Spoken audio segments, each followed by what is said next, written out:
ரோமர் 14:17. தேவனுடைய ராஜ்யம் புசிப்பும் குடிப்பும் அல்ல, அது நீதியும் சமாதானமும் பரிசுத்தாவினால் உண்டாகும் சந்தோஷமா இருக்கிறது. ஜெபிப்போம். பரலோகத்தின் தகப்பனே, நன்றியோடு நாங்கள் துதிக்கிறோம். ஆண்டவரே, இந்த மாலை வேளையிலே உம்முடைய சத்திய வார்த்தைகளை கொண்டு தேவ ஆவியானவர் எங்களோடு பேசுவீராக. கர்த்தாவே, உமக்கு ஸ்தோத்திரம். உம்முடைய சத்தியங்களை நாங்கள் ஆழமாய் அறிந்து கொள்ள, புரிந்து கொள்ள, கர்த்தாவே கற்றுக்கொள்ள, அவைகளை நாங்கள் விசுவாசிக்க ஆவியானவர் எங்களுக்கு உதவி செய்யும்படி நாங்கள் ஜெபிக்கிறோம். தகப்பனே, உமக்கு ஸ்தோத்திரம். தேற்றரவாளனாகிய பரிசுத்த ஆவியானவர் என்று நாங்கள் பரிசுத்த ஆவியானவரை குறித்து வாசிக்கிறோமே, எங்களுக்கு உதவி செய்கிறவராய் நீர் இருக்கிறபடியால் உம்மை துதிக்கிறோம். சத்தியத்தை நாங்கள் விளங்கிக் கொள்ள நீர் எங்களுக்கு உதவி செய்கிறீர். சத்தியத்தை கொண்டு எங்களோடு பேசுகிறீர். அதற்காக உமக்கு ஸ்தோத்திரம். இயேசுவ நாமத்தில் பிதாவே, ஆமென். தேவனுடைய ராஜ்யத்தை குறித்து தொடர்ந்து நாம் பார்த்து கொண்டு வருகிறோம். ஒரு அற்புதமான சத்தியம் பாருங்க. திரும்ப திரும்ப அதை கேட்பது நமக்கு நல்லது. இந்த உலகத்தில் ரெண்டே ராஜ்யங்கள் இருக்கிறது. அதில் ஒன்று பிசாசனுடைய ராஜ்யம், அடுத்தது தேவனுடைய ராஜ்யம். இந்த 2 ராஜ்யங்கள் தான் இருக்கிறது என்று வேதம் சொல்லுகிறது.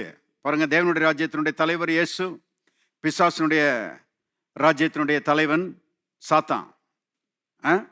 இந்த 2 ராஜ்யங்களுக்குள்ள தான் ஏதோ ஒரு ராஜ்யத்துக்குள்ளே மக்கள் இருக்கிறார்கள். நாமெல்லாம் ரட்சிக்கப்படுவதற்கு முன்பதாக பாருங்க, பிசாசனுடைய ராஜ்யத்துக்குள்ள தான் இருந்தோம். பாவத்து நிமித்தமாக பிசாசனுடைய ராஜ்யத்துக்குள்ள நாம் இருந்தோம் என்று சத்திய வேதம் சொல்லுகிறது. ஆனால் கர்த்தருக்கு ஸ்தோத்திரம், இயேசு நம்மை தேடி வந்து நம்மை ரட்சித்து பாருங்க, பிசாசனுடைய ராஜ்யத்திலிருந்து டிரான்ஸ்லேட் பண்ணிட்டார். அங்கிருந்து பாருங்க ஒரு மாறுதலை நமக்கு கொடுத்து நம்மை தேவனுடைய ராஜ்யத்துக்குள்ளே கொண்டு வந்து விட்டார். நாம் இன்னைக்கு பிசாசனுடைய ராஜ்யத்துக்குள்ளே இல்லை, நாம் இன்றைக்கு தேவனுடைய ராஜ்யத்துக்குள்ளே இருக்கிறோம். எல்லாரும் சொல்லுவோம், நான் தேவனுடைய ராஜ்யத்துக்குள்ளே இருக்கிறேன். இன்னொரு முறை சொல்லுவோம், நான் தேவனுடைய ராஜ்யத்துக்குள்ளே இருக்கிறேன். இன்னொரு முறை சொல்லுவோம், நான் தேவனுடைய ராஜ்யத்துக்குள்ளே இருக்கிறேன். பாருங்க, தேவனுடைய அரசாட்சிக்கு கீழே, தேவனுடைய ஆளுகைக்கு கீழே, தேவனுடைய பாதுகாவலுக்கு கீழே, தேவனுடைய பராமரிப்புக்கு கீழே நாம் இருக்கிறோம் என்று பாருங்க சத்தியவேதம் சொல்லுகிறது. ரட்சிக்கப்பட்டவருடைய பாக்கியமே இதுதான். அதனாலதான் கர்த்தரை தெய்வமாக கொண்ட ஜனம் பாக்கியம் உள்ளது. அவர் நம்முடைய ஆண்டவராக, நம்முடைய இரட்சகராக, நம்மை அரசாட்சி செய்கிறவராக, நமக்கு ஆலோசனை சொல்லுகிறவராக, நம்மை வழி நடத்துகிறவராக, பாருங்க வெற்றிகரமான பாதையிலே நம்மை கொண்டு செல்லுகிறவராக அவர் இருக்கிறார். அவருடைய பாருங்க வழி நடத்துதலுக்கு கீழே, அவருடைய பராமரிப்புக்கு கீழே நாம் வந்திருக்கிறோம். இன்றைக்கு நாம் தேவனுடைய ராஜ்யத்துக்குள்ளே இருக்கிறோம். பாருங்க, இது நாம பிரயாசப்பட்டதுனால நாம சம்பாதித்த ஒரு ஸ்லாக்கியம் கிடையாது.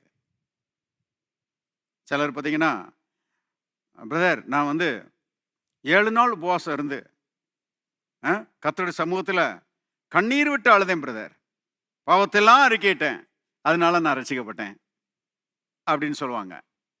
பாருங்க, இவங்களுடைய பேக் ஆஃப் த மைண்டு, அதாவது பின் மனது என்ன சொல்லுதுன்னா, நீ உபவாசம் கடந்து அழுததுனால தான் கர்த்தர் உன்னை என்ன செஞ்சாரு, ரட்சித்தாரு.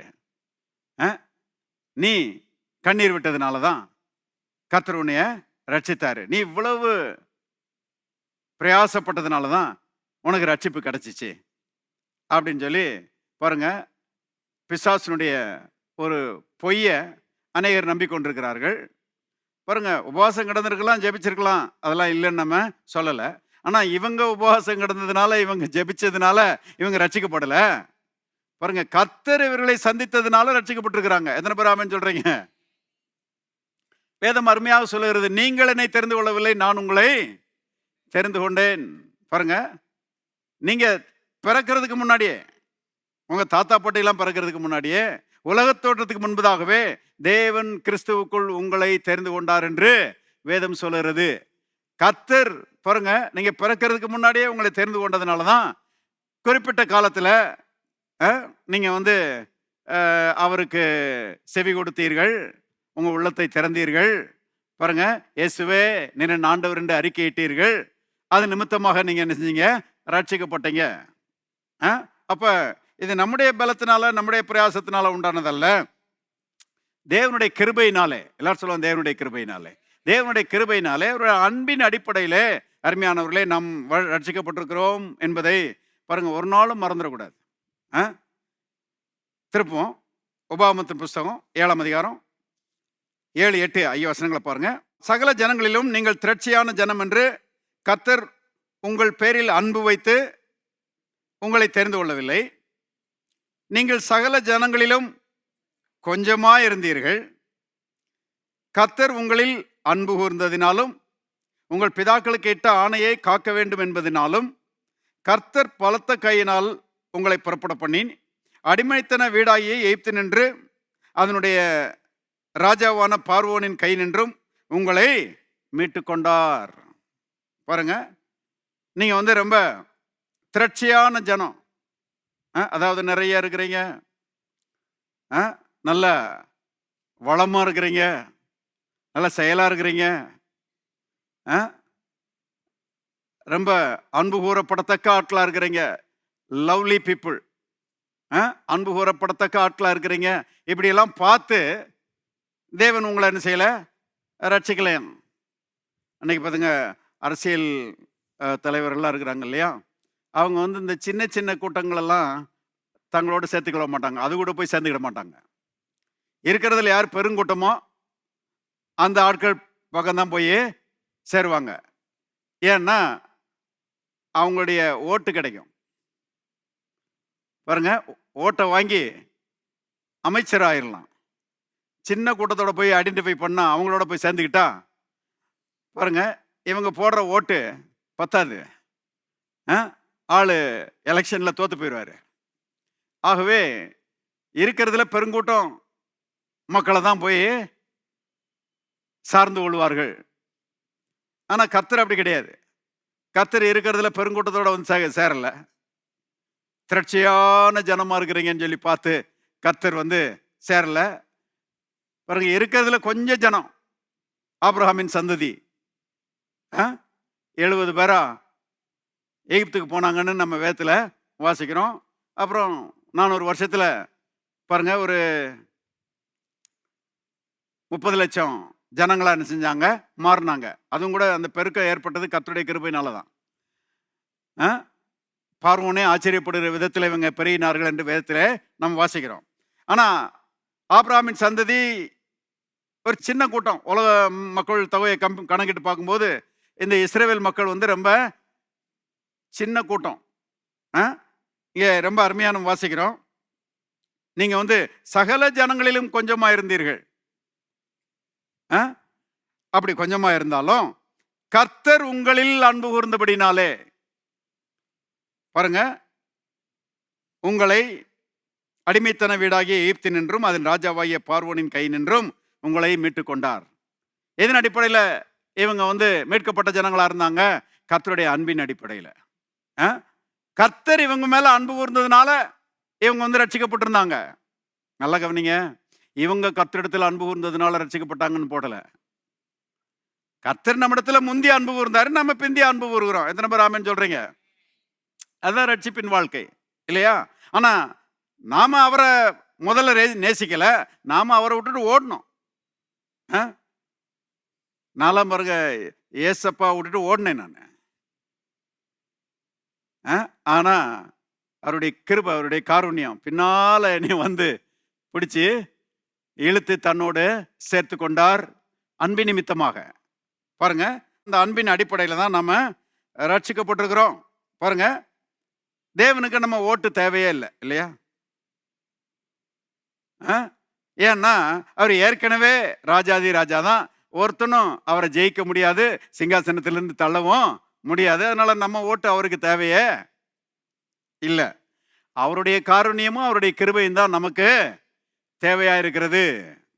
ஆமென். அவர் ஏற்கனவே ராஜாதி ராஜாவா இருக்கிறார் இல்லையா? எல்லாரும் சொல்லுவோம், இயேசு கிறிஸ்து ராஜாதி ராஜாவாக, தேவாதி தேவனாக, உயரமும் உன்னதமான சிங்காசனத்திலே வீற்றிருக்கிறார். இன்னொரு முறை சொல்லுவோம், இயேசு கிறிஸ்து ராஜாதி ராஜாவாக, தேவாதி தேவனாக, உயரமும் உன்னதமான சிங்காசனத்திலே வீற்றிருக்கிறார். அங்க இருக்கிறார் அவர். பாருங்க, யாரும்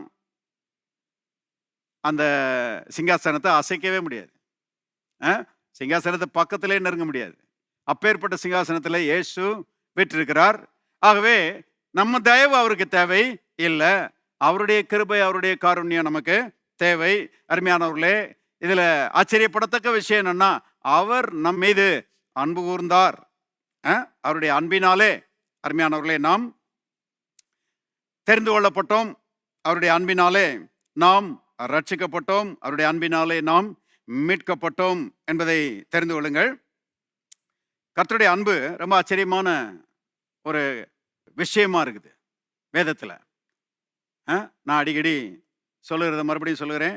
பாருங்க, வேதத்திலே ரொம்ப அற்புதமான சப்ஜெக்ட், ரொம்ப அருமையான ஒரு பாடம் இருக்குமானால் அது தேவ அன்பை பற்றிய பாடம் தான்.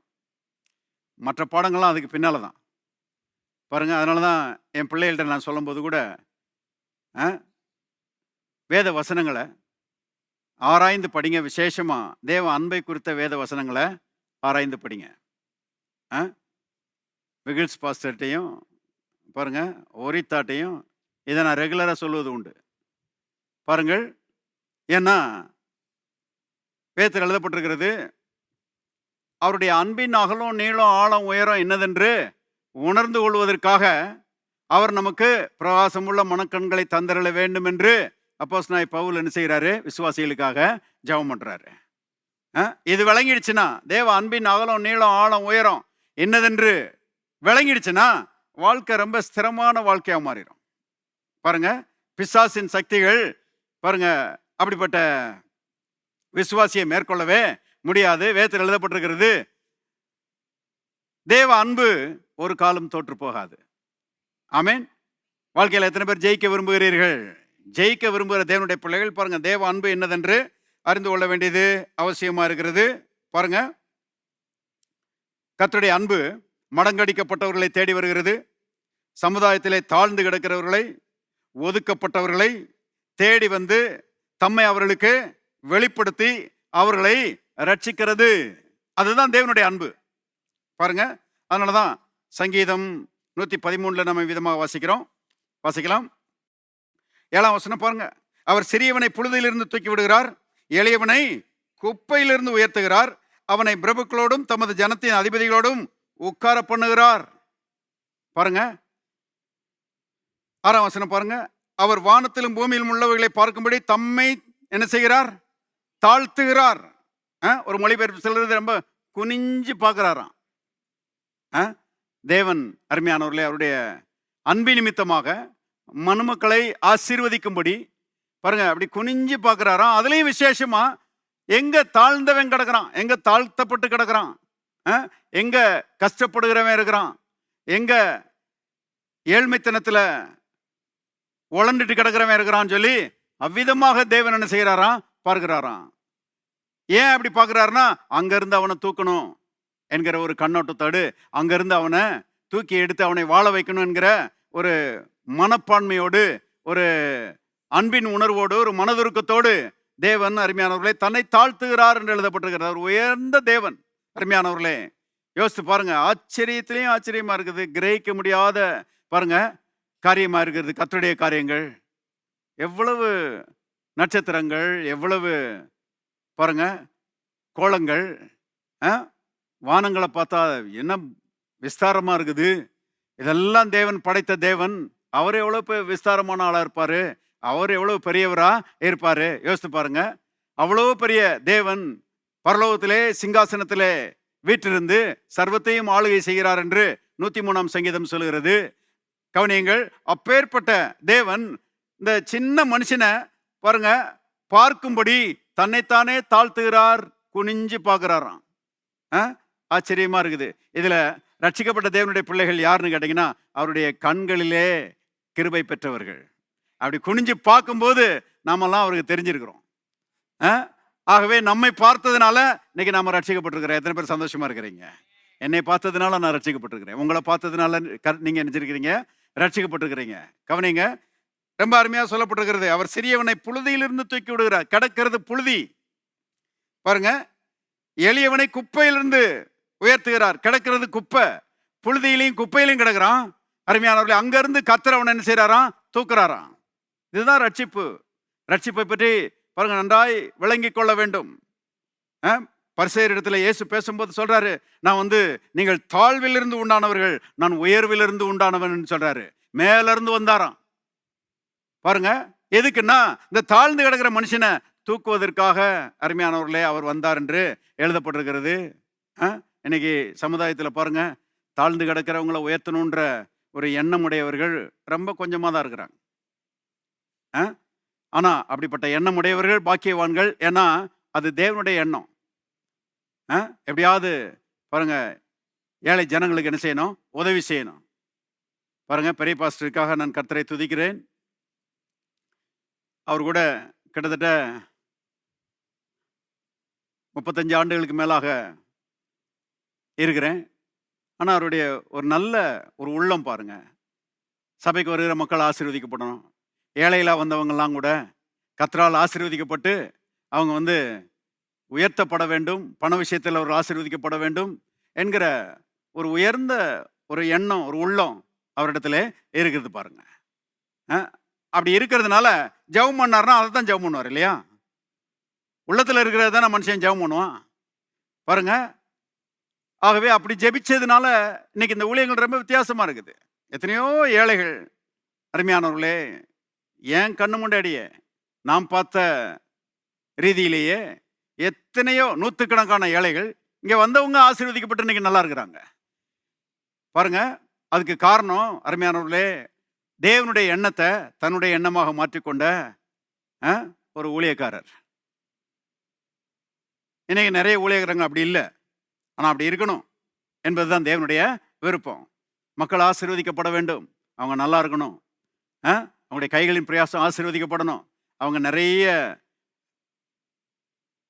பிரச்சனையிலிருந்து அவர்கள் விடுதலை ஆகணும், அவங்க ஆபத்துகளுக்கு தப்பணும், அவங்க ஆசீர்வதிக்கப்பட்டவர்களாய் சாட்சி உள்ளவர்களாய் வாழ்ந்திருக்க வேண்டும் என்கிற ஒரு எண்ணம் ஊழியக்காரனுக்கு கண்டிப்பா இருக்கணும்.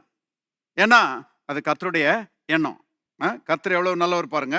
ஆகவே புழுதியில் கிடக்கிற சிறியவனை தூக்குறாரு, குப்பையில் கிடக்கிற எளியவனை உயர்த்துகிறாரு. 8ஆம் வசனம் பாருங்க. அவனை பிரபுக்களோடும் தனது ஜனத்தின் அதிபதிகளோடும் என்ன செய்யறாரு? உட்கார பண்ணுகிறாரு. கீழே இருந்து தூக்கி மேல வைக்கிறாரு. ரட்சிக்கப்பட்ட தேவனுடைய பிள்ளைகள்லாம் பாருங்க எப்படி உயர்த்தப்பட்டிருக்கிறாங்கலாம் பைபிள்ல போட்டிருக்குது.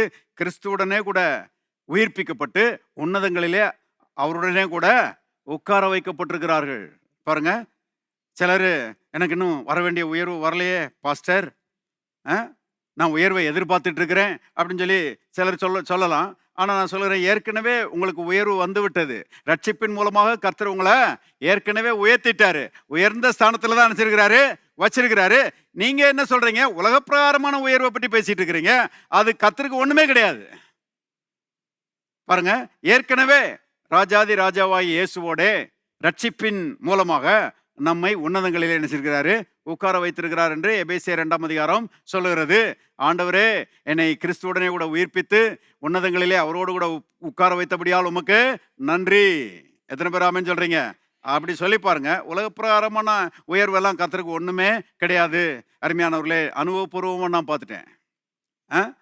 கர்த்தருக்கு பின்னால போனா, கர்த்தருடைய சத்தியங்களை விசுவாசிச்சு கர்த்தருக்கு பாருங்க மகிமையை கொண்டு வருகிற ஒரு வாழ்க்கை நம்ம வாழ்ந்தோம்னா, அருமையானவர்களே, கர்த்தர் சொன்னபடியே இவைகளெல்லாம் உங்களுக்கு என்ன செய்யப்படும்? கூட கொடுக்கப்படும் என்று கர்த்தர் சொல்லியிருக்கிறார். உலக பிரகாரமான உயர்வுக்காக பாருங்க கெஞ்சிட்டு கிடக்க வேண்டிய அவசியம் கிடையாது. உலக பிரகாரமான உயர்வு அருமையானவர்களே, அது தேவனை தேடுகிற மனுஷனுக்கு தானாய் வந்து சேரும் என்று கர்த்தருடைய ஆவியானவர் சொல்லுகிறார் பாருங்க. கர்த்தர் தம்முடைய அன்பு நிமித்தமாக அப்படி குனிஞ்சு தேடி பாருங்க எளியவனையும் சிறியவனையும் பாருங்க ரட்சித்து அவனை உயர்த்துகிறார்.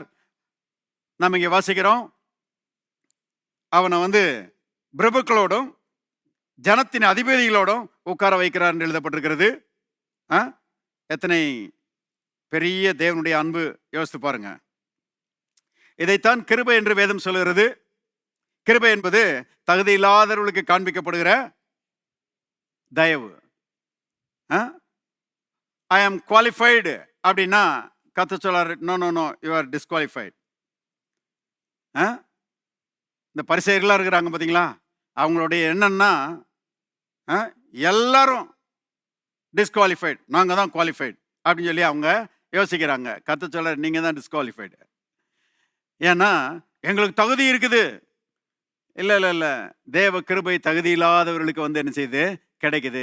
பெருமை உள்ளவர்களுக்கு தேவன் என்ன செய்கிறார், எதிர்த்து நிற்கிறார். தாழ்மை உள்ளவர்களுக்கோ தேவன் கிருபை அளிக்கிறார். ஆகவே பாருங்க, கர்த்தருடைய காரியங்கள், கர்த்தருடைய சமூகம்னு வரும்போது எப்போதும் ஆண்டவரே தகுதி இல்லாத என்னை தேடி வந்தபடியால் உமக்கு நன்றி, தகுதி இல்லாத என்னை ரட்சித்தபடியால் உமக்கு நன்றி, கர்த்தாவே உம்முடைய தயவுக்காக, உம்முடைய கிருபைக்காக, உம்முடைய இரக்கத்துக்காக நன்றி ஆண்டவரேன்னு சொல்லி கர்த்தரை துதிக்கிற ஒரு உள்ளம் நமக்கு மிக மிக தேவை என்பதை தெரிந்து கொள்ளுங்கள். பாருங்க, இந்த கர்த்தருடைய கிருபையினால் உண்டாகிற இந்த ரட்சிப்பு, இது ரொம்ப ஆச்சரியமானது. பாருங்க, சாதாரண மனுஷனை தேடி அவனுக்கு தன்னை கர்த்தர் வெளிப்படுத்துறாராம். ஆச்சரியத்திலே ஆச்சரியமா இருக்குது எனக்கு. அதுல 2 உதாரணங்களை நான் காமிக்க விரும்புகிறேன். முதலாவது சமாரியா ஸ்திரீ. யோவான் சுவிசேஷம் 4ஆம் அதிகாரத்தில் அவளை பற்றி நாம வாசிக்கிறோம். பகிரங்கமான பாவத்தில் வாழுகிறாள். வெட்கமும் அவமானமும் அவளை ஆண்டு கொண்டிருக்கிறது. அதனாலதான் பாருங்க, அவ மதியானம் 12 மணிக்கு அந்த கிணத்துக்கு தண்ணி எடுக்கிறதுக்கு வர்றா. காலையிலையும் வரல, சாயங்காலமும் வரல. ஏன்னா குலப்பெண்கள் எல்லாரும் காலையில் வருவாங்க அல்லது சாயங்காலம் வருவாங்க, மதியான வெயிலில் வரமாட்டாங்க. ஆனால் இவ மதியான வெயிலில் என்ன செய்யறா, தண்ணி எடுக்கிறதுக்கு வர்றா. காரணம், அந்த பெண்களை, குலப்பெண்களை அவாய்ட் பண்ணுறதுக்காக. அவங்க இருக்கிற நேரத்தில் இவ வந்தான்னா ரொம்ப இவளுக்கு தன்னைத்தானே குத்தி கொள்ளுகிற மாதிரி இருக்கும். அவங்கெல்லாம் ஒரு மாதிரி பேசுவாங்க. ஆகவே அதெல்லாம் தாங்க முடியாத இவளால். ஆகவே அவர்கள் வராத நேரத்தில் 12 மணிக்கு என்ன செய்கிறா, வருகிறா. ஒரு விதமான வெட்கம் அவமானம் அவளுக்குள்ளே இருக்கிறது. நான் அவளுடைய வாழ்க்கை அந்த மாதிரி. பாருங்க, இப்போ ஆச்சரியமான விஷயம் என்னன்னா, இவளை தேடி வந்தார் இயேசு. அந்த யோவான் சுவிசேஷம் 4ஆம் அதிகாரத்துக்கு போங்க. 4ஆம் அதிகாரம் 4ஆம் வசனம் பாருங்க. யோவான் சுவிசேஷம் 4ஆவது அதிகாரம் 4ஆவது வசனம். அவர் சமாரியா நாட்டின் வழியாய் போக வேண்டியதாய் இருந்தபடியால், வேதம் எப்படி சொல்லுது பாருங்க. அவர் சமாரியா நாட்டின் வழியாய் போக வேண்டியதாய் இருந்தபடியால், இங்கிலீஷ்ல ஒரு மொழிபெயர்ப்பு விதமாக சொல்லுகிறது, he must needs to go through Samaria. அதாவது போக வேண்டிய அவசியம் இருந்தபடியால் அப்படின்னு போட்டிருக்குது. பொதுவா யூதர்கள் சமாரியா வழியா போக மாட்டாங்க. சமாரியா பைபாஸ் பண்ணி தான் போவாங்க. பைபாஸ்ல ஒரு வழி இருக்குதான். இந்த யூதர்களுக்கு சமாரியர்கள் பிடிக்காது. அதனால பாருங்க, எப்பவுமே அந்த சமாரியாவை பைபாஸ் பண்ணி வேற ரூட்ல தான் போவாங்களாம். ஆனா இங்க சொல்லப்பட்டிருக்கிறது ரொம்ப அருமையா பாருங்க, இயேசு சமாரியா வழியாக போக வேண்டிய அவசியம் இருந்தபடியால். இன்னொரு மொழிபெயர்ப்பு இவ்விதமா சொல்றது, it was necessary for him to go through Samaria. பாருங்க, அவர் சமாரியா வழியாக போவது அவருக்கு அவசியமா இருந்தபடியால். கண்டிப்பா அது வழிதான் போகணும், ஒரு அப்பாயின்மெண்ட் இருக்குது அவருக்கு. அந்த மாதிரி அர்த்தத்தில் சொல்லப்பட்டிருக்கிறது. யார் கொடுத்த அப்பாயின்மெண்ட்? தேவன் கொடுத்த அப்பாயின்மெண்ட். இது வழியா இன்னைக்கு நீ போகணும், ஒரு ஆளை நீ சந்திக்கணும்னு சொல்லி தேவன் ஏற்கனவே நினைச்சிட்டாரு, அவருக்கு சொல்லிட்டாரு. அதனால பைபாஸ் எல்லாம் கிடையாது, ஊருக்குள்ளதான் போகணும். கவனிங்க, இவளை பார்க்கறதுக்காக யோசித்து பாருங்க, தேவ அன்பு எவ்வளவு பெரியது. நாம போவோமா? இப்படி ஒரு பொம்பளை இருக்காருனாலே நாம கொஞ்சம் ஒதுங்கி ஓடிடுவோம் இல்லையா? இது எதுக்கு வம்பு இவா கூட அப்படின்னு சொல்லிட்டு மூஞ்சிலே முழிக்க கூடாதுன்னு சொல்லி நம்ம ஓடிடுவோம் இல்லையா?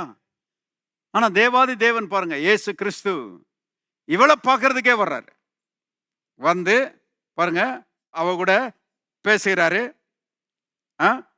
அவ கூட நிறைய காரியங்களை அவ கேட்கிறா, கேள்விகளை கேட்கிறா. இயேசு அவ கூட பேசிட்டு இருக்கிறாரு. நிறைய காரியங்கள் அவளுக்கு தெளிவுபடுத்துகிறாரு. கடைசியா 25வது வசனம் பாருங்க. 4வது அதிகாரம் 25வது வசனம். அந்த ஸ்திரீ அவரை நோக்கி, கிறிஸ்து எனப்படுகிற மேசியா வருகிறார் என்று அறிவேன். அவர் வரும்போது எல்லாவற்றையும் நமக்கு அறிவிப்பார் என்றாள். எப்படியோ தெரிஞ்சிருக்கிறா. கிறிஸ்து என்னப்படுகிற மேசியா வருவாரு, அவர் வரும்போது எல்லாத்தையும் சொல்லுவாரு அப்படின்றது எனக்கு தெரியும் அப்படின்னு சொல்லி கிறிஸ்து என்னப்படுகிற மேசியாட்டே சொல்றா.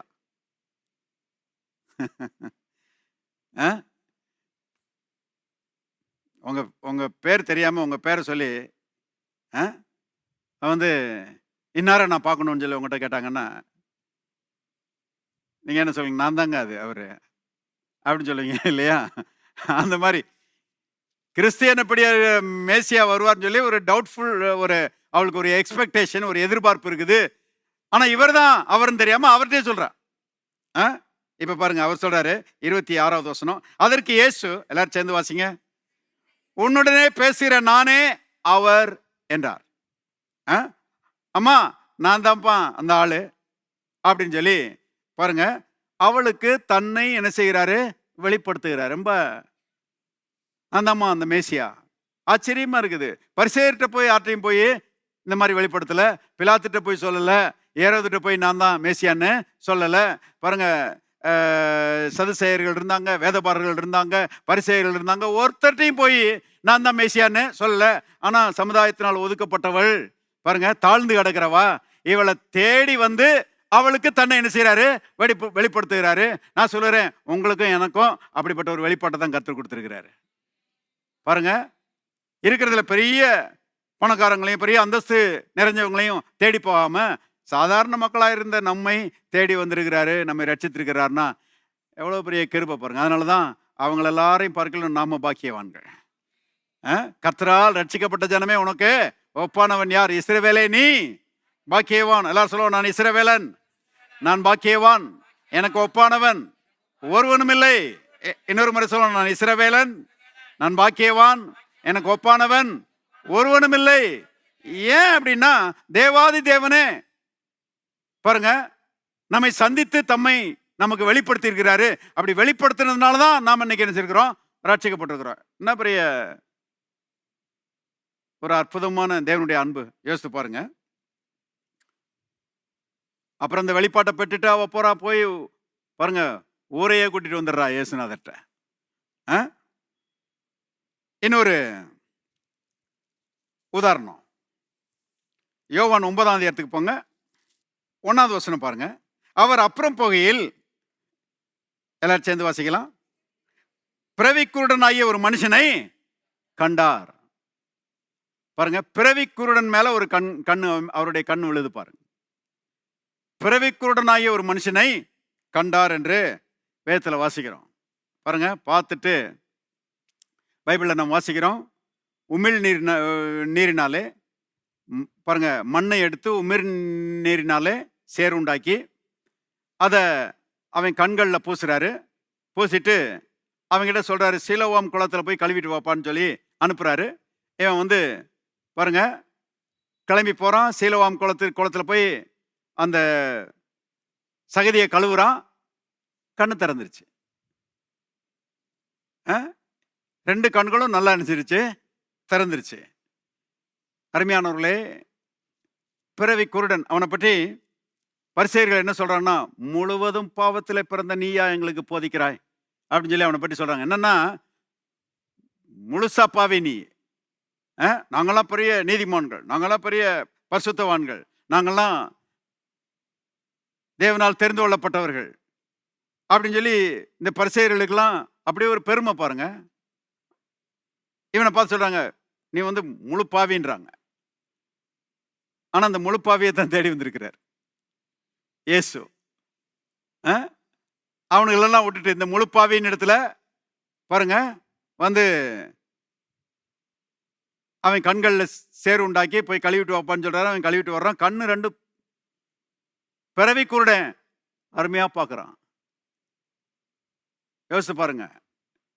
தேவனாலே கூடாத காரியம் ஒன்றும் இல்லை. இன்னைக்கும் பாருங்க, குருட்டு கண்ணையே பார்க்க வைக்க முடியும்னா, கண்ணில் ஒரு சின்ன சின்ன பழுது ஏற்பட்டுச்சுன்னா அந்த பழுது அவரால் நீக்க முடியுமா? முடியாதா? விசுவாசிக்க வேண்டும். நாம என்ன சொல்லணும்? ஆண்டவரே, என் கண் இருளடையாது, என் பலன் குன்றாது. ஏன்னா என் கண்களை படைத்தவர் நீர். கர்த்தாவே, இந்த கண்கள் நல்ல பிரகாசமாய் பார்க்க உதவி செய்யறபடியால் உமக்கு நன்றி. பாருங்க, கண்ணே பழுதாயிடுச்சுன்னு வச்சுக்கோங்க, புது கண்ணை படைச்சு தேவனால் கொடுக்க முடியும். நாம எதிர்பார்க்கணும், விசுவாசிக்கணும். இருதயம் பழுதாயிடுச்சுன்னா புது இருதயத்தை அவரால் கொடுக்க முடியும். நீங்க தூங்கிட்டு இருக்கும் போதே ஆப்ரேஷனை பண்ணிடுவாரு. ஹலோ, நம்முடைய தேவன் அருமையானவர்களே நம்ம கூட இருக்கிறாரு. இப்படிப்பட்ட அற்புதங்களை செய்து நம்ம வாழ வைக்கிறதுக்கு தான் அவர் கூட இருக்கிறாரு. இப்போ நாம பொதுவாக என்ன செய்யறோம்? ஹார்ட்ல ஒரு சின்ன பழுது டாக்டர் சொல்லிட்டாருன்னா நாம அதையே நினைச்சிட்டு கிடக்கிறோம், அதை பற்றியே பேசிட்டு கிடக்கிறோம். அப்படி பேசுறதுக்கு பதிலாக பெரிய டாக்டர் என் கூட இருக்கிறாரு, இந்த ஹார்ட்ல இருக்கிற பழுதை நீக்க அவரால் முடியும். தேவைப்பட்டா பழைய இருதயத்தை எடுத்து போட்டுட்டு புதிய இருதயத்தை ஃபிட்டின் பண்ணிடுவாரு. ஹலோ, இருக்கிறீங்களா? புது கிட்னிஸ் அவரால் கொடுக்க முடியும். யோசிச்சு பாருங்க. பிறவி குருடன் பாருங்க, கர்த்தருடைய சொல்லுக்கு கீழ்ப்படிந்து போய் கழுவிட்டு வர்றான். கண்ணு அருமையான செய்து தெரிகிறது. ஆனா கண்ணு திறந்தது மட்டும் இல்ல, அவன் ரொம்ப ஒரு விசேஷமான ஆளா இருக்கிறான். கர்த்தர் தன்னுடைய கண்களை திறந்தார் என்பதை பாருங்க, நல்ல ஆழமா அறிந்து கொண்டு இயேசுவுக்காக அவ்வளவு வைராக்கியமா இருக்கிறான். இன்னைக்கு நாமளும் பாருங்க, கர்த்தரிடத்திலிருந்து நன்மை பெற்ற நாம் கிறிஸ்துவுக்காக ரொம்ப வைராக்கியமா இருக்கணும். இருக்கிறீங்களா? காம்ப்ரமைஸே கிடையாது. இயேசுனா இயேசுதான். இயேசுவும் இல்ல, இயேசு மட்டும்தான். அவ்விதமாக பாருங்க, வேதத்தில் சொல்லப்பட்ட சில ஆட்கள் மாதிரி கர்த்தருக்காக ரொம்ப வைராக்கியமா இருக்கணும். பாருங்க, இவன் எப்படி இருக்கிறான்? 8ல இருந்தே வாசிக்கலாம். அப்பொழுது அயலகத்தாரும் அவன் குருடனாய் இருக்கையில் அவனை கண்டிருந்தவர்களும், இவன் உட்கார்ந்து பிச்சை கேட்டு கொண்டிருந்தவன் அல்லவா என்றார்கள். பிச்சைக்காரன், குருடை மட்டும் இல்ல, பிச்சைக்காரன். அப்ப ஆட்கள்லாம் வந்து சொல்றாங்க, பிச்சை கேட்டு கொண்டிருந்தவன் அல்லவா என்றார்கள். 9வது வசனம், சிலர் அவன்தான் என்றார்கள், வேறு சிலர் அவனுடைய சாயலா இருக்கிறான் என்றார்கள். சிலர் அவன் தான் அப்படின்றாங்க, சிலர் அவனை மாதிரி இருக்கிறான். ஏன்னா கண்ணு திறந்துச்சு இல்ல, மூக்கு மொழியோட ஆள் டிஃப்ரெண்டா இருக்கிறான், அவனை மாதிரி இருக்கிறான் அப்படின்றாங்க. அவன் என்ன சொல்றான் பாருங்க, அவனும் நான் தான் அவன் என்றான். அப்பா, நான் தான் அந்த ஆளு, கூட்டு கண்ணோட பிச்சை கேட்டுக்கிறேன் பார்த்தீங்களா, அதே ஆள் தான், சாத் சாத் நான் தான் அப்படிங்கிறான். இப்போ பாருங்க 17வது வசனம், மறுபடியும் அவர்கள் குருடனை நோக்கி, உன் கண்களை திறந்தானே, அவனை குறித்து நீ என்ன சொல்லுகிறாய் என்றார்கள். அதற்கு அவன், எல்லாரும் சேர்ந்து வாசிங்க, அவர் தீர்க்கதரிசி என்றான். இன்னும் சரியான வெளிப்பாடு வரல அவரை பற்றி. ஆனா பழைய ஏற்பாட்டில் பாருங்க, அந்த தீர்க்கதரிசிகள் மூலமா அற்புதங்கள் நடந்துச்சு இல்லையா? மோசேயின் மூலமா, எலியாவின் மூலமா, எலிசாவின் மூலமா, அவங்கெல்லாம் தீர்க்கதரிசிகள். அவங்க மூலமா அற்புதம் நடந்துச்சு பார்த்தீங்களா? எலியாவின் மூலமாலாம் பாருங்க, செத்த ஒரு பையன் பாருங்க உயிரோட வந்தான்னு சொல்லி நம்ம வாசிக்கிறோம். ஆகவே அவங்க மூலமெல்லாம் அற்புதம் நடந்துச்சு. இவன் யோசிக்கிறான், அப்படிப்பட்ட தீர்க்கதரிசிகளில் ஒருவர் இவர், ஒரு தீர்க்கதரிசி இவர், தேவனால் அனுப்பப்பட்ட மனுஷன் அப்படின்னு சொல்லி அவன் அவங்ககிட்ட சொல்றான். யார்கிட்ட சொல்றான்னா, பரிசேயர்கிட்ட சொல்லுகிறான். அவனுங்க இல்லாததெல்லாம் பேசுறானுங்க. அவனுக்கு ஒரே இது என்னன்னா, இயேசுவை அக்செப்ட் பண்ண மாட்டேங்கிறானுங்க. இயேசு தேவனுடைய குமாரன்றத அக்செப்ட் பண்ண மாட்டேங்கிறாங்க. ஏன்னா அந்த அற்புதத்தையே வேணும்னே கர்த்தர் வந்து ஓய்வு நாள்ல தான் செய்யறாரு. அவரும் இவனுங்களை விட்ட மாடல. சரி, இவ்வளவு காய்மாகரமா இருக்கிறாங்களே, இந்த அற்புதத்தை வேற ஒரு நாள்ல செஞ்சா பரவாயில்லையே அப்படின்னு எல்லாம் கரெக்டா குறிப்பா ஓய்வு நாள்ல தான் பண்றாரு. பாருங்க 14வது வசனம் பாருங்க, இயேசு சேறு உண்டாக்கி அவன் கண்களை திறந்த நாள் என்ன நாள்? ஓய்வு நாளா இருந்தது. வேணும்னே இவனுங்களை பாருங்க, இவனுக்கு ஷாக் ட்ரீட்மெண்ட் கொடுக்கணும்னு ஓய்வு நாளில் தான் பாருங்க அந்த அற்புதத்தை நடப்பிச்சாரு. இப்போ பாருங்க 24, 25 வசனங்களை வாசிக்கிறேன். ஆதலால் அவர்கள் குருடனாய் இருந்த மனுஷனை 2ஆம் தரம் அழைத்து, நீ தேவனை மகிமைப்படுத்து, இந்த மனுஷன் பாவி என்று நாங்கள் அறிந்திருக்கிறோம் என்றார்கள். அவன் பிரதியுத்தரமாக, அவர் பாவி என்று எனக்கு தெரியாது. அவங்களுக்கு பாருங்க எதிர்த்து அடிக்கிறான் பாருங்க. இவங்க அப்பா அம்மாலாம் பயப்படுறாங்க. இவங்க அப்பா அம்மாலாம் ஏமா அவங்க அப்பா அம்மாவை பார்த்து பரிசேயர்கள் கேட்குறாங்க, இவன் மகன் தானே குருடனா இருந்த பார்வை அடைஞ்சிட்டானே அப்படின்னு சொல்லி, யார் பார்வை அடைய வச்சா அப்படின்னு சொல்லி கேட்கும்போது, குருடனா இருந்தது உண்மைதான், பார்வை அடைஞ்சிட்டான், ஆனால் அவனுக்கு வயசாயிடுச்சுல, அவன்கிட்டே கேட்டுருங்க. இவங்க ஒதுங்கிக்கிறாங்க. ஏன்னா இவங்கள இயேசுதான் இவனை குணமாக்கினார்னு சொல்லி இவங்க சொல்லிட்டாங்கன்னா தேவாலயத்துக்கு புறம்பாக்கிடுவாங்க, சர்ச்சை விட்டு விரட்டி விட்டுருவாங்க. ஆகவே பாருங்க, பயந்துக்கிட்டு வயசுள்ளவனா இருக்கிறான் அவன்கிட்டே கேளுங்கன்றாங்க. அப்பா அம்மா பயப்படுறாங்க. ஆனா இவன் பாருங்க எந்த பயமும் இல்லை அவனுக்கு. அவர் பாவி அப்படின்னு சொல்றானுங்க. அவர் பாவின்லாம் எனக்கு தெரியாது. என்ன சொல்றான் பாருங்க, நான் குருடனா இருந்தேன், இப்பொழுது காண்கிறேன், அவ்வளவுதான் அவன் சொல்றான் பாருங்க. இது ஒன்றுதான் எனக்கு தெரியும். போல்டா பேசுறான் பாருங்க.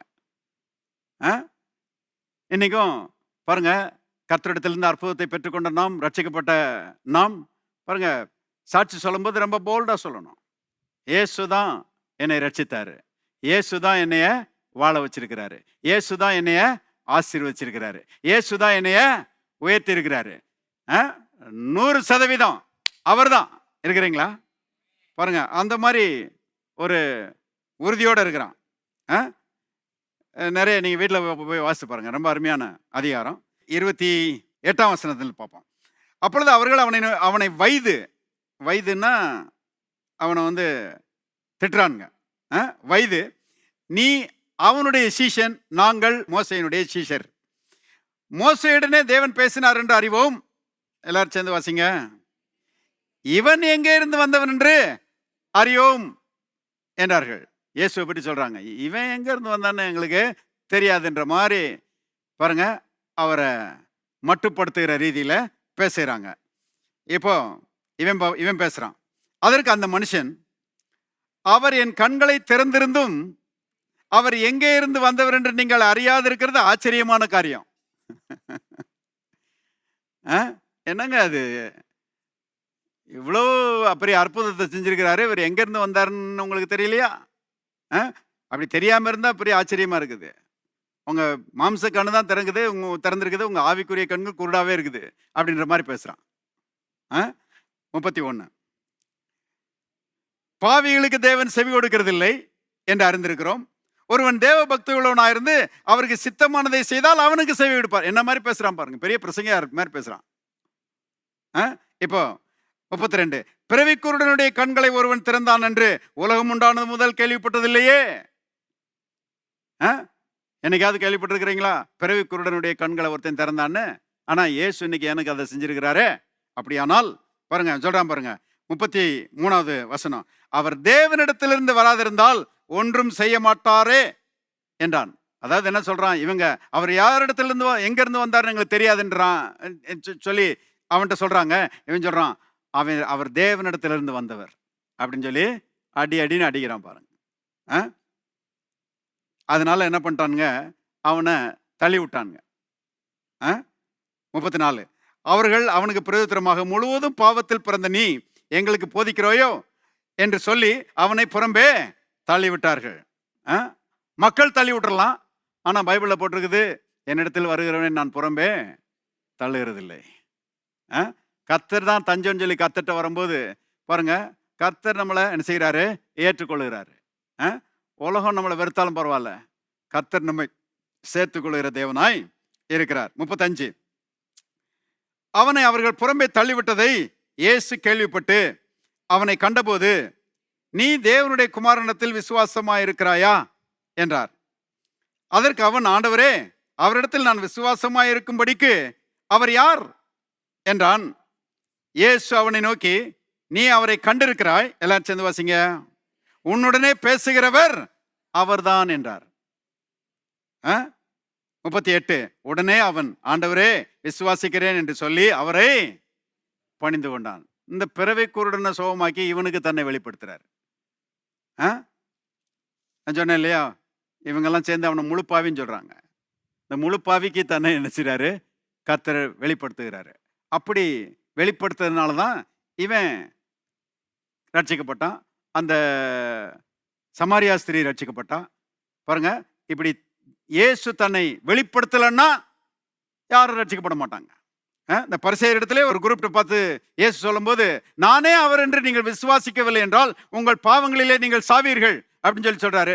நான் தான்ப்பா அவர்ன்னு சொல்லி அவங்ககிட்ட சொல்றாரு.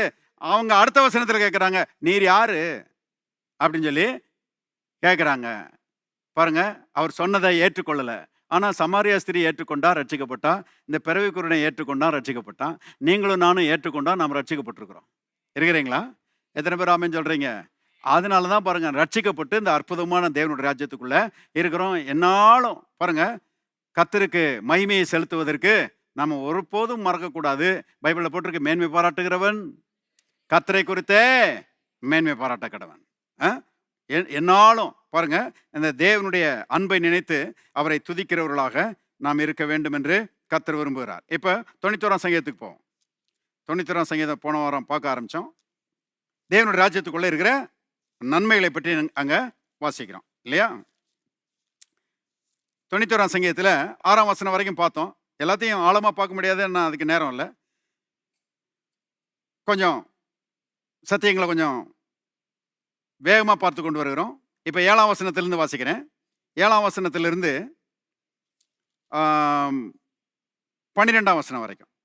உன் பக்கத்தில் 1000 பேரும் உன் வலதுபுறத்தில் 10,000 பேரும் விழுந்தாலும் அது உன்னை அணுகாது. உன் கண்களால் மாத்திரம் நீ அதை பார்த்து துன்மார்க்கருக்கு வரும் பலனை காண்பாய். எனக்கு அடைக்கலமாக இருக்கிற உன்னதமான கர்த்தரை உனக்கு தாபரமாக கொண்டாய். ஆகையால் பொல்லாப்பு உனக்கு நேரிடாது, வாதை உன் கூடாரத்தை அணுகாது. உன் வழிகளிலெல்லாம் உன்னை காக்கும்படி உனக்காக தம்முடைய தூதர்களுக்கு கட்டளையிடுவார். உன் பாதம் கல்லில் இடாதபடிக்கு அவர்கள் உன்னை தங்கள் கைகளில் ஏந்தி கொண்டு போவார்கள். பாருங்க, தேவனுடைய ராஜ்யத்துக்குள்ள நமக்கு என்னென்ன நன்மைகள் இருக்கிறது என்பதிலே இந்த 7ஆம் வசனத்திலிருந்து சில நன்மைகளை பற்றி நான் பார்க்கிறோம். அதில் என்னன்னா, உன் பக்கத்தில் 1000 பேரும் உன் வலதுபுறத்தில் 10,000 பேரும் விழுந்தாலும் அது உன்னை அணுகாது. எல்லாரும் சொல்லுவோம், என் பக்கத்தில் 1000 பேரும் என் வலதுபுறத்தில் 10,000 பேரும் விழுந்தாலும் அது என்னை அணுகாது. இன்னொரு முறை சொல்லுவோம், என் பக்கத்தில் 1000 பேரும் என் வலதுபுறத்தில் 10,000 பேரும் விழுந்தாலும் என்னை அணுகாது. இன்னொரு முறை சொல்லுவோம், என் பக்கத்தில் 1000 பேரும் என் வலதுபுறத்தில் 10,000 பேரும் விழுந்தாலும் அது என்னை அணுகாது. அற்புதமான ஒரு வாக்குத்தத்தம்.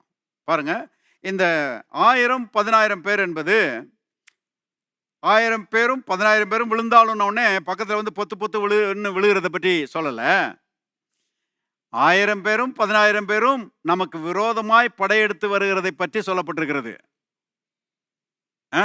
அவங்க வாட்டில் பொத்து பொத்துன்னு விழுகிறாங்க, நம்ம அப்படி பார்த்துட்டு சரி அப்படிதான் இருப்பீங்க அப்படின்ட்டு நம்ம போகிறோம். அப்படி இல்லை. 1000 பேரும் 10,000 பேரும் நமக்கு எதிராக வருகிறார்கள். நம்ம மேலே பாருங்க விழுகிறதுக்கு அவங்க போர் தொடுக்கும்படி அவர்கள் வருகிறார்கள். அப்படிப்பட்ட எதிர்ப்பு நிறைந்த உலகத்தில் தான் நம்ம என்ன செய்கிறோம், வாழ்ந்து கொண்டிருக்கிறோம். இப்போ எதிர்ப்புகளை பார்த்து எதிரிகளை பார்த்து நம்ம பயப்பட வேண்டிய அவசியம் இல்லை. ஏன்னா நம்ம கூட இருக்கிற தேவன், நம்ம ஆளுகை செய்கிற தேவன், நமக்கு ராஜாவா இருக்கிற தேவன் சர்வ வல்லமை உள்ளவராய் இருக்கிறார். இருக்கிறீங்களா? அவருடைய பாருங்க ஒரு ஒரு தெய்வீக பாதுகாவல் நமக்கு இருக்கிறது. அவர் நம்ம கூட இருந்து நம்முடைய யுத்தங்களை அவர் பண்ணுகிறவராக இருக்கிறாரு. அதனாலதான் 1000 பேர் வர்றான், ஒரு பக்கம் 10,000 பேர் வர்றான், அத்தனை பேரும் என்ன செய்யறான், நம்மளை மேற்கொள்ளாதபடிக்கு கர்த்தர் அவனுங்களை தடுத்து நிறுத்துறாரு. அவங்களோட கர்த்தர் போராடுகிறாரு, அவனுங்களை கர்த்தர் விரட்டி அடிக்கிறாரு. ஜெயம் நம்முடையதாக மாறுகிறது. இத உபாகமத்தில் நாம் வாசிக்கிறோம். திருப்புங்க, உபாகமம் 32 30வது வசனம் பாருங்க. அவருடைய கண்மலை அவர்களை விற்காமலும் கர்த்தர் அவர்களை ஒப்புக்கொடாமலும் இருந்தாரானால் ஒருவன் 1000 பேரை துரத்தி 2 பேர் 10,000 பேரை ஓட்டுவது எப்படி? தங்கள் கண்மலை நம்முடைய கண்மலை போல் அல்ல என்று நம்முடைய சத்துருக்களே தீர்மானிக்கிறார்கள். அதாவது பாருங்க, இஸ்ரவேலருடைய எதிரிகள் ஒருத்தரோட ஒருத்தர் பேசிக்கிறாங்களாம். என்ன பேசிக்கிறாங்களாம்? கர்த்தர் இவங்க கூட இருக்கிறதுனால தான் ஒருத்தன் 1000 பேரை துரத்துறான், 2 பேர் 10,000 பேரை துரத்துறாங்க. கர்த்தர் இவங்க கூட இல்லைன்னா நம்ம இவங்களை ஈஸியா ஜெயிச்சிடலாம். ஆனா தேவாதி தேவன் இவங்க கூட இருக்கிறாரு, அவரு இவங்க கூட இருக்கிறதுனால ஒருத்தன் 1000 பேரை துரத்துறான், 2 பேர் சேர்ந்து 10,000 பேரை துரத்துறாங்க அப்படின்னு சொல்லி எதிரிகள் பேசிக்கிறாங்க. நல்லா கவனிங்க, எதிரிகளுக்கு வழங்கினது இஸ்ரவேல் மக்களுக்கு சில நேரங்களில் வழங்க மாட்டேங்குது. இவங்க என்ன யோசிக்கிறாங்க? ஐயோ, எதிரிகள் வர்றாங்களே, 1000 பேர் வர்றாங்களே, 10,000 பேர் வர்றாங்களே, இவ்வளவு பிரச்சனை வருது அப்படின்னு சொல்லி மலைக்கிறாங்க. ஆனா எதிரிகளுக்கு தான் தெரியும் இவங்களை மேற்கொள்ளவே முடியாது, ஏன்னா தேவாதி தேவன் இவங்க கூட இருக்கிறாருன்னு சொல்லி அவங்க பேசிக்கிறாங்க. இப்போ பாருங்க, இந்த விவரம் நமக்கு புரியணும். ஒருத்தன் இல்லை, 1000 பேர் இல்லை, 10,000 பேர் இல்லை, 1,00,000 பேர் இல்லை, எத்தனை லட்சம் பேர் வந்தாலும் என்னை அணுகாது. ஏன்னா அத்தனை பேரை பார்க்கலாம் என் கூட இருக்கிற தேவன் பெரியவராய் இருக்கிறார். பிரச்சனைகளை 1000 பிரச்சனைகளை பிசாசு கொண்டு வரலாம், ஆனா எந்த பிரச்சனையும் நம்ம மேற்கொள்ள வேண்டிய அவசியம் கிடையாது. எத்தனை பேர் விசுவாசிக்கிறீங்க எல்லா பிரச்சனையும் நீங்க ஜெயிப்பீங்கன்னு? ஏன்னா ஜெயிக்க வைப்பதற்காகவே கர்த்தர் உங்க கூட செய்றாரு, இருக்கிறாரு. வேதத்துல பல வசனங்கள் சொல்லப்படுகிறது, கர்த்தர் உங்களுக்காக யுத்தம் பண்ணுவார். யுத்தம் கர்த்தருடையது, ஜெயம் உங்களுடையது. எல்லாரும் சொல்லுவோம், யுத்தம் கர்த்தருடையது, ஜெயம் என்னுடையது. இன்னொரு முறை சொல்லுவோம், யுத்தம் கர்த்தருடையது, ஜெயம் என்னுடையது. இன்னொரு முறை சொல்லுவோம், யுத்தம் கர்த்தருடையது, ஜெயம் என்னுடையது. ஜெயிக்க போறது யாருங்க? நாம தான். அப்ப பாருங்க, இந்த 91ஆம் சங்கீதத்துல சொல்லப்பட்டிருக்கிற ஒரு ஆசீர்வாதம், தேவனுடைய ராஜ்யத்துக்குள்ள இருக்கிற ஆசீர்வாதம் என்னன்னா, எதிரிகள் மேல ஜெயம், எதிர்ப்புகள் மேல ஜெயம், பாவ சோதனைகள் மேல ஜெயம். இந்த பாவ சோதனை என்னால மேற்கொள்ளவே முடியல சொல்லாதீங்க. முதல்ல உங்களால முடியும். என்னை பலப்படுத்துகிற கிறிஸ்துவனால எல்லாவற்றையும் செய்ய எனக்கு பலன் உண்டு.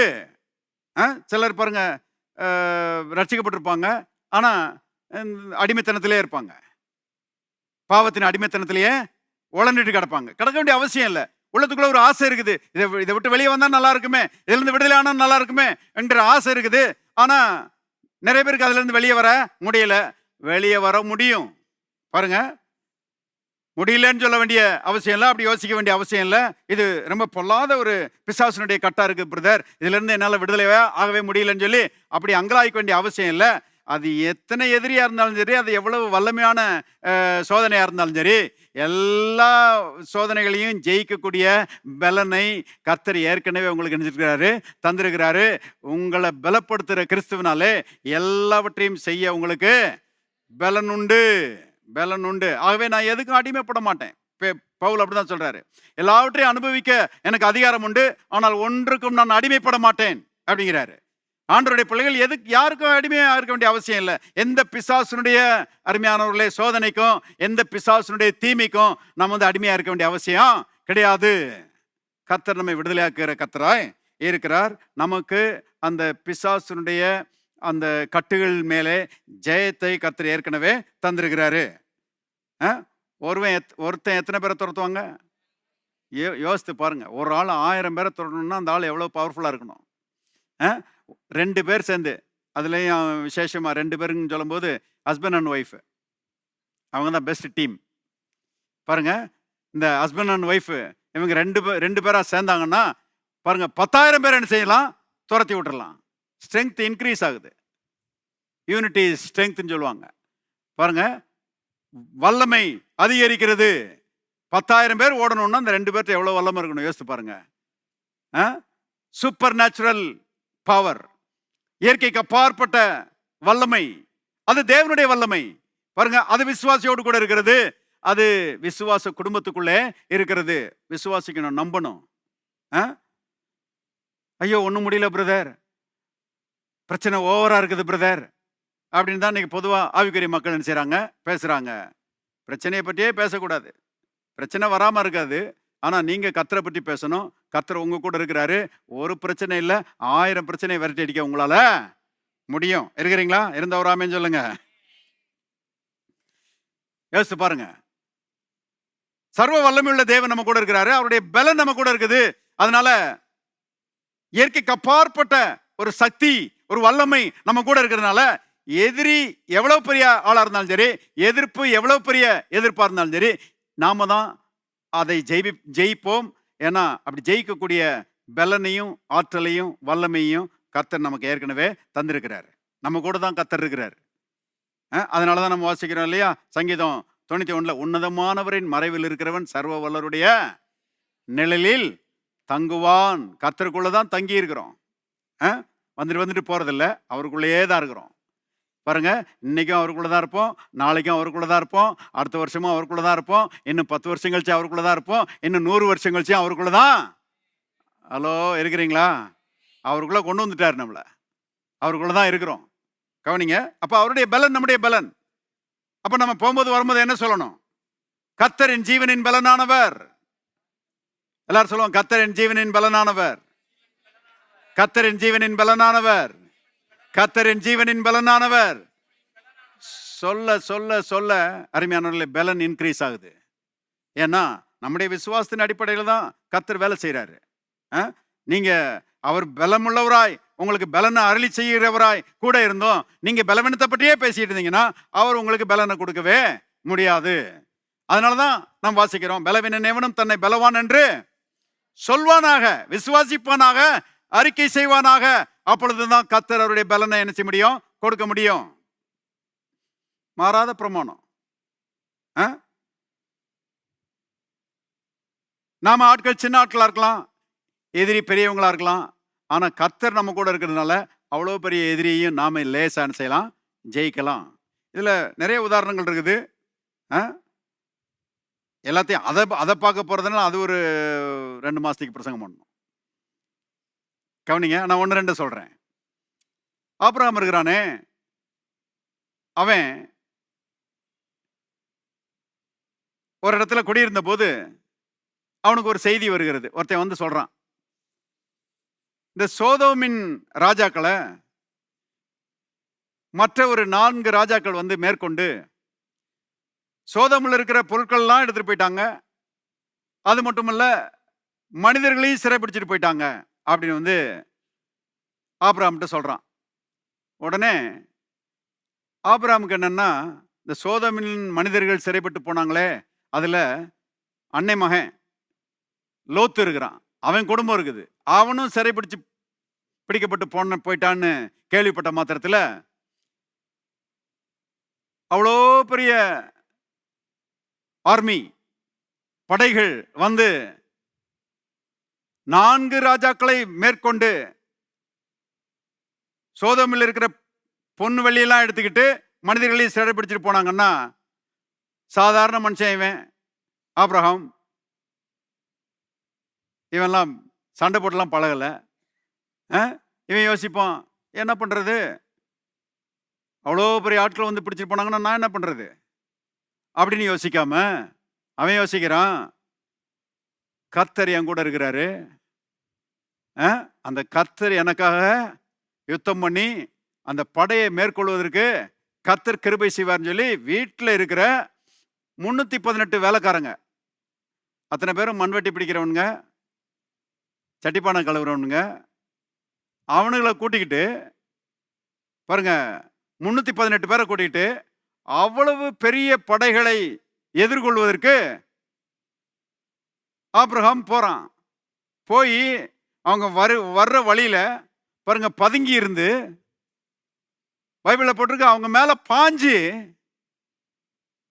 அவங்கள மேற்கொண்டானா. 318 பேர் பாஞ்சு அவ்வளோ பெரிய படைய மேற்கொண்டாங்கன்னா, நிச்சயமா நான் சொல்லுறேன், கர்த்தர் இயற்கைக்கு அப்பாற்பட்ட ரீதியிலே அங்க பெரிய வேலை நடப்பிச்சிருக்கிறாரு.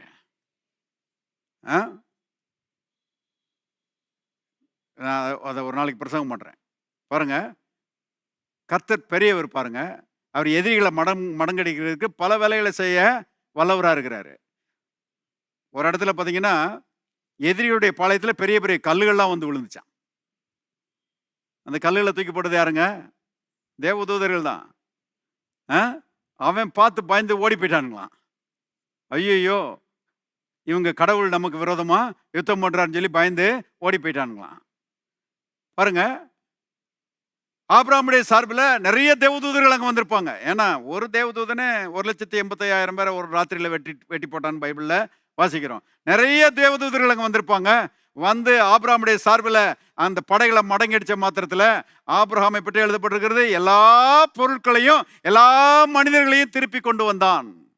தேவனுடைய பிள்ளைகளை கவனிங்க, ஆபிரகாமுடைய கதை தான் நம்ம கதை.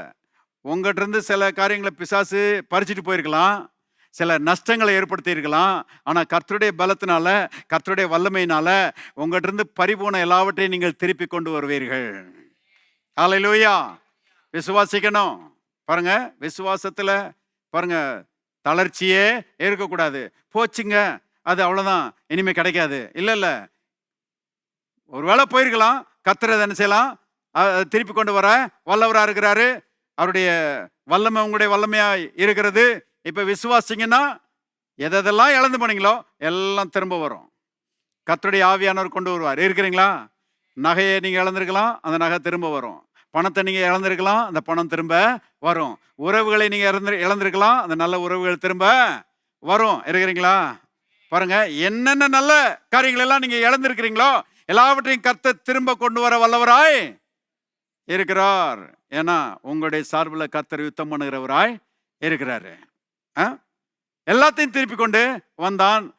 அவனுக்கு மெல்கிசேதேக்கு என்கிற தேவனுடைய ஆசாரியன் என்ன சொல்றான் தெரியுமா? ஆபிரகாமுக்கு தன்னுடைய சத்துருக்களின் மேலே பாருங்க ஜெயத்தை கொடுத்த உன்னதமான கர்த்தருக்கு ஸ்தோத்திரம் அப்படிங்கிறான். என்ன சொல்ல வர்றான்? அப்பா, இந்த வெற்றி இது நீ சண்டை போட்டதுனால வரல, கர்த்தர் உனக்காக யுத்தம் பண்ணி இந்த வெற்றியை உனக்கு என்ன செஞ்சாரு, கொடுத்தாரு. கவனிங்க, அதைத்தான் நம்ம சங்கீதம் 91 பார்க்கிறோம். உன் பக்கத்தில் 1000 பேரும் உன் வலதுபுறத்தில் 10,000 பேரும் விழுந்தாலும் அது உன்னை அணுகாது. இன்னைக்கு சில போராட்டங்கள் ஊட போயிட்டு இருக்கிறீங்களா?